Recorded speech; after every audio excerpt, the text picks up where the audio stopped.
ఇప్పుడు ఓకే. చేయకూడదు, జాగ్రత్తగా చూసుకున్నాం అన్నది సెకండరీ పక్కన పెట్టేస్తే, సో ఎవరైతే మోకాళ్ళ నొప్పులతో బాధపడుతున్నారో, సో వాళ్ళకి డాక్టర్స్ ఏంటంటే ఇంక సర్జరీ చేయించుకుంటేనే మీరు లేచి నడవగలుగుతారు అని చెప్పేసి అంటూ ఉన్నారు. సో దానికి మనకి ఆల్టర్‌నేట్ ఎటువంటి సర్జరీ లేకుండా అని చెప్పేసి మనం చెప్తూ ఉన్నాం. సో దీని గురించి తెలుసుకోవాలందండి. ఇప్పుడు మోకాళ్ళు సరే మనం ఎంత మాట్లాడుకున్నా గానీ జనాలందరిని మార్చలేం. హ్మ్.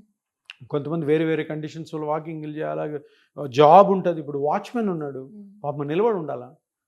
ట్రాఫిక్ కానిస్టేబుల్ ఉన్నాడు. నిలబడి ఉండాలా? హ్మ్. టీచర్స్ ఉన్నారు. 8 అవర్స్ నిలబడి టీచ్ చేస్తేనే జీతం ఇస్తారు. హ్మ్. వాళ్ళకి చైర్ కూడా ఇయ్యరాళ్ళు. ఎవరు అడ్మినిస్ట్రేషన్ చైర్ వేయకూడదు. తెలుసా కదా మీకు? ఓహ్! చైర్ వేస్తే పనిష్మెంట్. కూర్చోకూడదు. నిలబడి చెప్పాలి. ఎందుకు నిలబడి చెప్తేనే బాగా చెప్తారండి. సో వీళ్ళకి తప్పదు. హ్మ్. వాళ్ళకి అరుగుతాయి. వాళ్ళు బాధపడతారు. సో ఇప్పుడు ఏమున్నాయి ఆప్షన్స్? హ్మ్. ఆప్షన్స్ ఏంటి? మీకు ఫస్ట్ టైం 35 ఇయర్స్‌కో, 45కో మోకాలు నొప్పి వచ్చింది. హ్మ్. ఇమ్మీడియేట్‌గా ఏం చేయాలా? ఫస్ట్ చెక్ చేసుకోవాలి. ఓకే. 10 డేస్ వరకు ఉంది నొప్పి.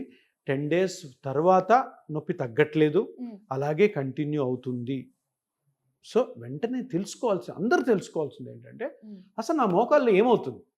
ఓకే. ఎందుకు నొప్పొస్తుంది? హ్మ్. మోకాలంటే ఒక స్ట్రక్చర్ కాదు. దాంట్లో 5, 6 స్ట్రక్చర్స్ ఉంటాయి. హ్మ్. పెద్ద బోన్స్ ఉంటాయి, లిగమెంట్స్ ఉంటాయి, మెనిస్కస్ ఉంటుంది, కార్టిలేజ్ ఉంటుంది, మజిల్స్ ఉంటాయి. హ్మ్. 5 ఉన్నాయి. సో దేనివల్ల ప్రాబ్లమ్ వస్తుందో కనుక్కోవాలి.